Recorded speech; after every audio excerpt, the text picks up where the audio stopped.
یہ کیا حرکت ہے لیزے؟ کون سی حرکت؟ اس نے ڈبل روٹی پر جیم لگاتے ہوئے کہا۔ وہ اس وقت تک ان دونوں کی وہاں موجودگی اور ان کے چہروں پر نظر آنے والی تشویش کی وجہ جان چکی تھی۔ یہ نوٹس جو تم نے شائع کروایا ہے۔ سمینا اخبار اس کے سامنے ٹیبل پر رکھتے ہوئے خود بھی کرسی کھینچ کر بیٹھ گئی۔ علیزہ نے نوٹس پڑھنے کے بجائے اخبار کو ہاتھ سے ایک طرف کر دیا اور سلائس پر جیم لگانا جاری رکھا۔ اپنی شادی کینسل کر دی تم نے؟ سمینا نے اس بار قدرے تیز آواز میں کہا۔ اور تمہاری اتنی جرت کیسے ہوئی کہ تم میرا نام استعمال کر کے اس طرح کے نوٹس دو؟ اپنے نام سے دیتی یہ نوٹس؟ اس پر نانو بھی غصے کے عالم میں اٹھ کر ڈائننگ ٹیبل کے پاس آ گئی۔ علیزہ پر ان کے غصے کا کوئی اثر نہیں ہوا۔ میں اپنے نام سے یہ نوٹس دے سکتی تھی، مگر اس پر آپ کو یہ اعتراض ہوتا کہ میں اتنی دیدہ دلیر ہو گئی ہوں کہ اپنے نام سے ایسے نوٹس دیتی پھر رہی ہوں۔ اس نے اطمینان سے سلائس کھاتے ہوئے کہا۔ آخر تم نے اس طرح کی حرکت کیوں کی ہے؟ سمینا نے اس بار کچھ بے چارگی سے کہا۔ صرف اس لیے کیونکہ میں اس شخص سے شادی نہیں کرنا چاہتی۔ یہ سب تمہیں اب یاد آیا ہے جب شادی میں 2 ہفتے رہ گئے ہیں؟ پہلے بتانا چاہیے تھا تمہیں کہ تم اس شخص سے شادی نہیں کرنا چاہتی۔ نانو نے کرسی پر بیٹھتے ہوئے کہا۔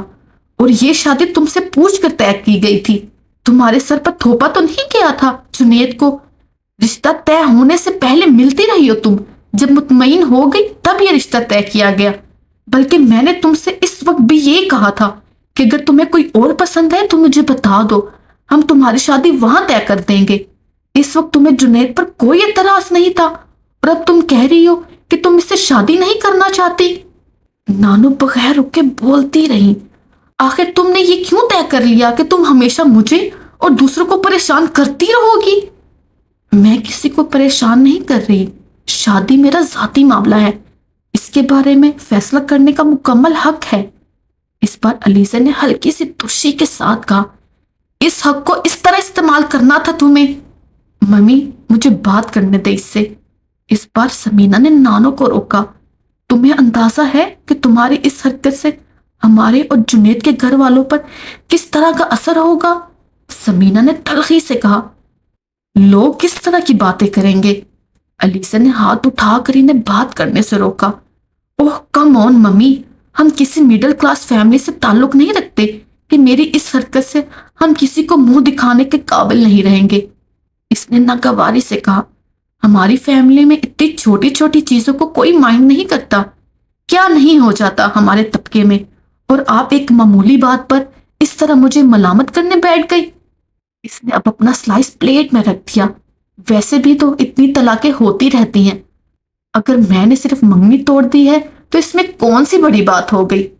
علیزہ، منگنی توڑنے کا بھی ایک وقت، ایک طریقہ ہوتا ہے، جس طرح تم… علیزہ نے ایک بار پھر سمینا کی بات کاٹ دی۔ میں آپ سے کہتی کہ میری منگنی توڑ دے تو آپ توڑ دیتے؟ بالکل نہیں، اب اس وقت بھی یہی سب کچھ کہہ رہے ہوتے۔ آخر تمہیں ایک دم کس چیز نے مجبور کیا کہ تم اتنا بڑا قدم اٹھا رہی ہو؟ اس پر نانو نے کہا۔ کوئی نہ کوئی وجہ تو ہوگی، میں احمق تو ہوں نہیں کہ صرف ایڈونچر کے لیے ایسی حرکت کروں۔ وہی وجہ پوچھ رہی ہوں۔ نانو آپ وجہ ہیں۔ نانو اس کی بات پر ہکا بکا ہو گئی۔ میں وجہ ہوں؟ انہوں نے بے یقینی سے اسے دیکھا۔ ہاں آپ وجہ ہیں، جنہوں نے ہمیشہ مجھے 5 سال کی بچی کے علاوہ اور کچھ سمجھا ہی نہیں۔ علیزہ نے تلخی سے کہا۔ تم… علیزہ نے ان کی بات کاٹ دی۔ آپ نے عادت بنا لی ہے کہ مجھ سے ہر بات میں جھوٹ بولیں گی، ہر معاملے میں مجھے اندھیروں میں رکھیں گی۔ شاید آپ کا خیال ہے کہ میں اس قابل ہی نہیں ہوں کہ حقیقت سے مجھے آگاہ کر دیا جائے۔ تم کس قسم کی باتیں کر رہی ہو؟ نانو نے اس بار گڑبڑاتے ہوئے کہا۔ میں ٹھیک کہہ رہی ہوں، اگر صبر کا کوئی پیمانہ ہے تو میرا پیمانہ اب لبریز ہو چکا ہے۔ میں یہ چاہتی ہوں کہ کم سے کم اب آپ لوگ مجھے اپنے طریقے سے زندگی گزارنے دے۔ اپنی انگلیوں پر کٹ پتلی کی طرح باندھ کر مجھے نچانے کی کوشش مت کرے۔ علیزہ، تم آخر کہنا کیا چاہتی ہو؟ میں یہ کہنا چاہتی ہوں کہ آپ نے مجھ سے یہ بات کیوں چھپائی کہ جنید عمر کا دوست ہے؟ نانو دم بخود رہ گئی۔ اور عمر نے آپ سے میری اور اس کی شادی کروانے کے لیے کہا ہے، جب آپ جانتی تھی کہ میں عمر کو کس حد تک ناپسند کرتی ہوں، تو پھر آپ نے مجھے جنید کے معاملے میں دھوکے میں کیوں رکھا؟ اس کی ناراضی میں اب اور اضافہ ہوتا جا رہا تھا۔ میں اس آدمی کی شکل تک دیکھنا نہیں چاہتی اور آپ مجھے اس کے بیسٹ فرینڈ کے پلے باندھ رہی ہیں، اور وہ بھی مجھ سے پوچھے بغیر۔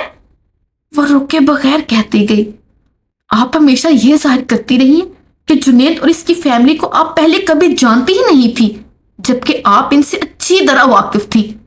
میں سوچتی تھی کہ جنید کتنی جلدی آپ سے اتنا بے تکلف ہو گیا ہے، حالانکہ یہ بے تکلفی تو کئی سالوں کی تھی۔ علیزے، تمہیں یہ سب کچھ کس نے بتایا ہے؟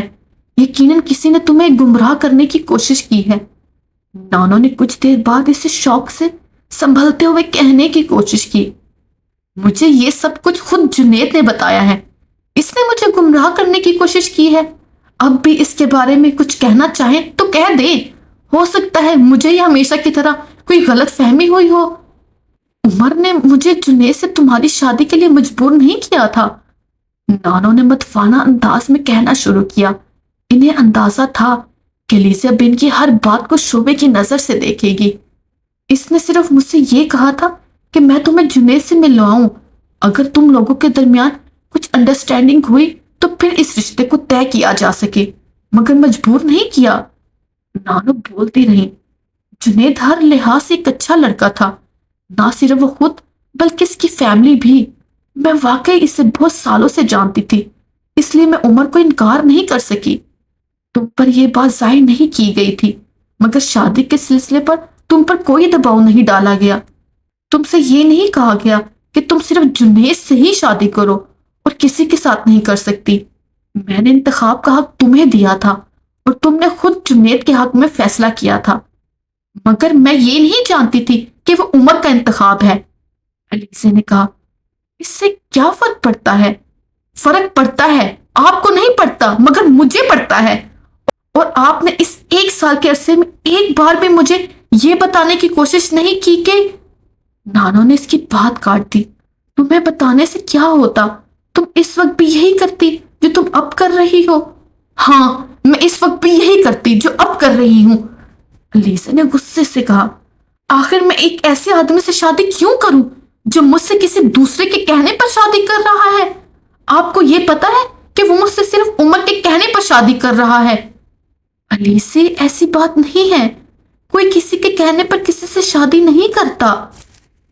اس بار سمینہ نے ایک لمبی خاموشی کے بعد مداخلت کی، اس نے مجھے یہ خود بتایا ہے کہ وہ مجھ سے عمر کے کہنے پر شادی کر رہا ہے، اور عمر کے کہنے پر وہ مجھ سے ہی نہیں کسی سے بھی شادی کر سکتا ہے۔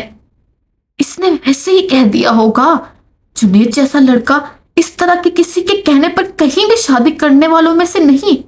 تمہیں تو اب تک اس کی نیچر کا پتہ چل جانا چاہیے، مگر اس میں عمر کا قصور ہے، جنید کا تو کوئی قصور نہیں ہے۔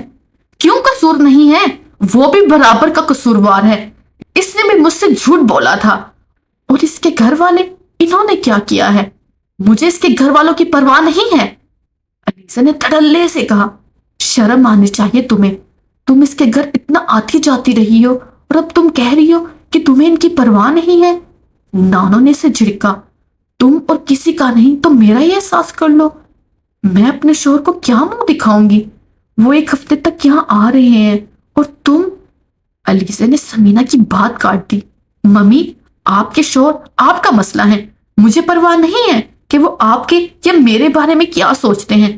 جہاں تک ان کے پاکستان آنے کا تعلق ہے، آپ انہیں فون پر آنے سے منع کر دیں، انہیں بتا دیں کہ شادی کینسل ہو گئی ہے، علیزہ نے 2 ٹوک انداز میں کہا۔ اور وجہ کیا بتاؤں میں انہیں؟ سمینہ نے سلگتے ہوئے کہا، جو مرضی بتا دے۔ علیزے، آخر کیا ہو گیا تمہیں؟ تم اتنی ضدی تو کبھی بھی نہیں تھی۔ اس پر نانو نے بے چارگی سے کہا، ہاں میں نہیں تھی مگر اب ہو گئی ہوں۔ اس نے سر جھٹکتے ہوئے کہا، ابھی تمہارے انکلز کے فون آنے لگیں گے، میں کس کو کیا کہوں گی؟ ایاز کا تمہیں پتا ہے وہ… نانو نے کچھ کہنے کی کوشش کی، مجھے ایاز انکل یا کسی بھی دوسرے انکل کی کوئی پرواہ نہیں ہے، یہ میری زندگی ہے، جو چاہے اس کے ساتھ کروں۔ وہ ڈائننگ ٹیبل سے اٹھ کھڑی ہوئی، سمینہ نے اسے روکنے کی کوشش کی، تم ایک بار اپنے فیصلے پر پھر سوچو، تم بہت بڑی غلطی کر رہی ہو، مجھے پتا ہے، مگر میں پھر بھی یہ غلطی کرنا چاہتی ہوں۔ وہ دو ٹوک انداز میں کہتے ہوئے ڈائننگ ٹیبل چھوڑ کر چلی گئی۔ ممی، آپ نے اس کی کیسی تربیت کی ہے؟ سمینا نے اس کے اٹھتے ہی اپنی ماں سے کہا۔ تم میری پریشانی میں اپنے الزامات سے اضافہ مت کرو، اس کی تربیت صرف میرا فرض نہیں تھا، اتنے سالوں میں تمہیں بھی کبھی اس کی تھوڑی بہت خبر لے لینی چاہیے تھی۔ اس کے باپ کی طرح تم بھی ہر ذمہ داری مجھ پر چھوڑ کر بیٹھ گئی۔ نانو نے تلخی سے کہا۔ ممی، آپ کا خیال ہے کہ میں اس کا خیال نہیں رکھا؟ اتنی باقاعدگی سے میں فون پر اس سے رابطے میں رہی، کئی بار میں نے چھٹیوں میں اسے اپنے پاس رکھا، ہر ماہ میں باقاعدگی سے اس کے لیے پیسے بھجواتی رہی، اور آپ کہہ رہی ہیں کہ میں نے ہر ذمہ داری آپ پر چھوڑ دی؟ یہ سارے کام تو سکندر بھی کرتا رہا، پھر وہ بھی اتنا ہی اچھا باپ ہوا جتنی اچھی تم ماں ہو۔ ممی پلیز مجھ پر طنز مت کریں، سمینا نے سکندر کے نام پر انہیں ٹوکا۔ تو پھر تم مجھے کیوں معتل الزام ٹھہرا رہی ہو؟ میں کسی کو الزام نہیں دے رہی، میں صرف اس کا رویہ دیکھ کر پریشان ہو گئی ہوں۔ مجھے اندازہ نہیں تھا کہ وہ اس طرح ضدی ہو گئی ہے۔ پہلے تو مجھے خود بھی نہیں پتا کہ وہ پچھلے 5-6 سالوں میں کیوں اس طرح کی ہو گئی ہے۔ یہ ضد اس میں پہلے نہیں تھی، نہ ہی اتنی خودسر تھی یہ، مگر بس جب سے ماس کا انتقال ہوا ہے یہ تو بالکل بدل گئی۔ ماس تھے تو پھر یہ اور بات تھی، انہیں اس کو ہینڈل کرنا آتا تھا، اس کے بعد تو مجھے بہت دقت ہونے لگی۔ یہ اپنے خاندان پر اس قدر تنقید کرتی ہے، شاید یہ اخبار میں کام کرنے کی وجہ سے بھی ہوا ہو، پتہ نہیں کون کون سی بکواس ہے جو اس تک پہنچتی رہتی ہے۔ نانو نے سر پکڑتے ہوئے کہا۔ اور اب یہ جو نیا شوشہ چھوڑا ہے، ممی مجھے یہ بتائیں کہ یہ بات نہیں مانے گی تو کیا ہوگا؟ کتنی بدنامی ہوگی ساری فیملی میں میری۔ سمینا بروحان سی ہونے لگی۔ میں عمر سے بات کرتی ہوں، وہ یہاں ہے۔ نانو اپنی کرسی سے اٹھنے لگی۔ وہ کس لیے آئے؟ سمینا حیران ہوئی۔ وہ آ کر اس سے بات کرے، سمجھائے اسے۔ عمر کی بات سنے گی یہ؟ سمینا نے بے یقینی سے کہا۔ عمر کی وجہ سے ہی تو اس نے یہ سب کیا ہے، آپ کے سامنے کہا ہے اس نے کہ وہ عمر کی شکل تک دیکھنے پر تیار نہیں ہے، اور آپ کہہ رہی ہیں کہ عمر کو بلاؤں گی وہ بات کرے گا اس سے؟ بس وہی بات کر سکتا ہے، وہی سمجھا سکتا ہے اسے۔ نانو نے فون کی طرف بڑھتے ہوئے کہا۔